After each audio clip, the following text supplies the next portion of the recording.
শ্লীলতাহানির ঘটনার পর বিশ্রামগঞ্জ আপাতত শান্ত রয়েছে।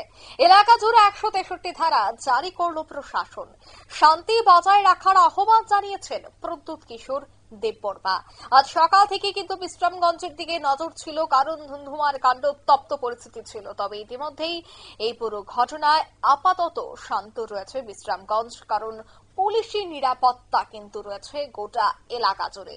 বিস্তারিত সে বিষয়ে জানবো, টেলিফোন লাইনে যুক্ত হয়ে গেছে প্রতিনিধি সম্রাট চৌধুরী। সম্রাট, প্রদ্যুৎ কিশোর দেববর্মাও তার সামাজিক মাধ্যমে একটি বার্তা দিয়েছে, কি বার্তা তিনি দিলেন? দেখো, আজ সকালে গতকাল বিশ্রামগঞ্জের ঘটনা আমরা জানি। বিশ্রামগঞ্জে একটি বাসে একটি জনজাতি মেয়ের শ্লীলতাহানির ঘটনাকে কেন্দ্র করে একদল যুবক, বলা হচ্ছে যে এটি একদল কোন একটি রাজনৈতিক দলের সমর্থক, যারা বাসের চালক, সহকারী চালক সবার উপর হামলা করে। এই ঘটনায় কিন্তু আজ সকালে কিন্তু প্রতিক্রিয়া জানিয়েছেন প্রদ্যুৎ কিশোর দেববর্মন। তিনি কিন্তু এই দুটি ঘটনার এই নিন্দা করেছেন।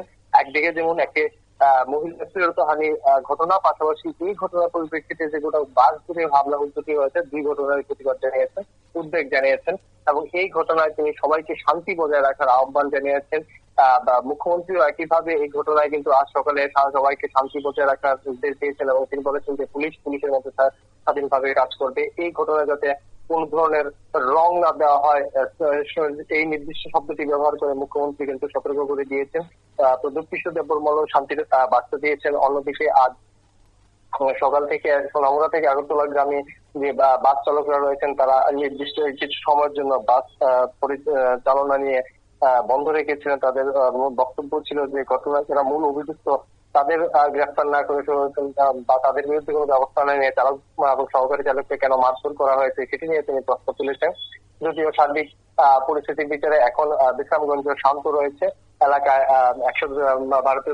ভারতীয় ন্যায় সংহিতার ১৬৩ ধারা মোতাবেক কারফিউ জারি করা হয়েছে। আজ রাত ১২টা পর্যন্ত এই কারফিউ বলবৎ থাকবে। হ্যাঁ, পরিস্থিতির বিবেচনা হয়তো কারফিউ যে সময়সীমাটা বাড়ানো হতে পারে, তবে সব মিলিয়ে সার্বিক পরিস্থিতির হিসাবে বিশ্রামগঞ্জ বর্তমানে শান্ত। অঙ্কিতা, ধন্যবাদ।